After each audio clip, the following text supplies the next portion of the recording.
ಇದು ಈಶಾವಾಸ್ಯ ಶ್ರೀಮದ್ ವಾಲ್ಮೀಕಿ ರಾಮಾಯಣ ಕೇಳಿ ಪ್ರತಿದಿನ. ಇದು ಶ್ರೀಮದ್ ವಾಲ್ಮೀಕಿ ರಾಮಾಯಣ ಮಹಾತ್ಮೆಯ ನಾರದ ಸನತ್ಕುಮಾರ ಸಂವಾದದ ಸುದಾಸ ಮತ್ತು ಸೋಮದತ್ತ ಬ್ರಾಹ್ಮಣನಿಗೆ ರಾಕ್ಷಸತ್ವ ಪ್ರಾಪ್ತಿ ಹಾಗೂ ರಾಮಾಯಣ ಕಥಾಶ್ರವಣದಿಂದ ಅವನ ಉದ್ಧಾರ ಹೇಗೆ ಆಯಿತು ಅನ್ನುವ 2ನೇ ಅಧ್ಯಾಯ ಭಾಗ 7.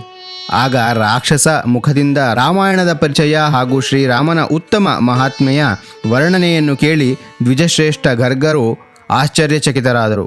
ಶ್ರೀರಾಮನ ನಾಮವೇ ಅವರ ಜೀವನದ ಅವಲಂಬನೆಯಾಗಿತ್ತು. ಆ ಬ್ರಾಹ್ಮಣರು ರಾಕ್ಷಸನ ಕುರಿತು ದಯೆಯಿಂದ ದ್ರವಿತರಾಗಿ ಸುದಾಸನಲ್ಲಿ ಇಂತು ನುಡಿದರು. ಆಗ ಬ್ರಾಹ್ಮಣರು ಹೇಳುತ್ತಾರೆ, ರಾಕ್ಷಸ ಮಹಾನುಭಾವ, ನಿನ್ನ ಬುದ್ಧಿ ನಿರ್ಮಲವಾಗಿ ಹೋಗಿದೆ. ಈಗ ಕಾರ್ತೀಕ ಮಾಸದ ಶುಕ್ಲ ಪಕ್ಷ ನಡೆಯುತ್ತಿದೆ.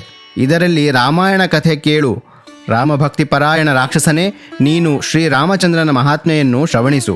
ಶ್ರೀರಾಮಚಂದ್ರನ ಧ್ಯಾನದಲ್ಲಿ ತತ್ಪರನಾದ ಮನುಷ್ಯನಿಗೆ ಯಾರು ತಾನೇ ಕಷ್ಟ ಕೊಡಲು ಸಮರ್ಥರಾಗಿದ್ದಾರೆ?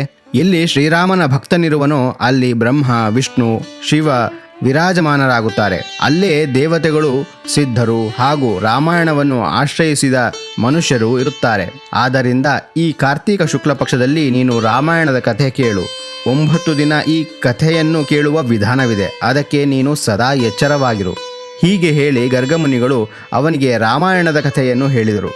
ಕಥೆ ಕೇಳುತ್ತಲೇ ಅವನ ರಾಕ್ಷಸತ್ವ ದೂರವಾಯಿತು.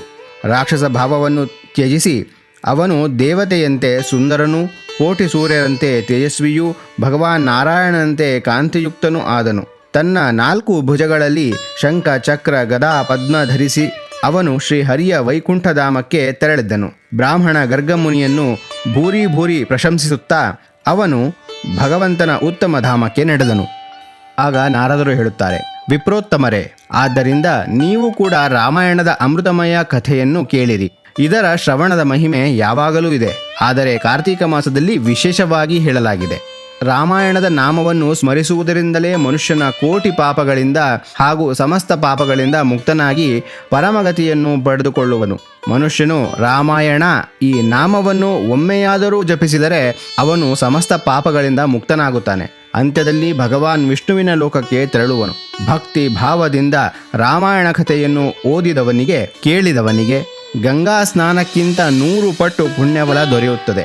ಇಲ್ಲಿಗೆ ಶ್ರೀ ಸ್ಕಂದ ಪುರಾಣದ ಉತ್ತರಖಂಡದಲ್ಲಿನ ನಾರದ ಸನತ್ಕುಮಾರ ಸಂವಾದದಲ್ಲಿ ರಾಮಾಯಣ ಮಹಾತ್ಮ್ಯದ ಪ್ರಸಂಗದಲ್ಲಿ ರಾಕ್ಷಸ ಉದ್ಧಾರ ಎಂಬ 2ನೇ ಅಧ್ಯಾಯ ಪೂರ್ಣವಾಯಿತು.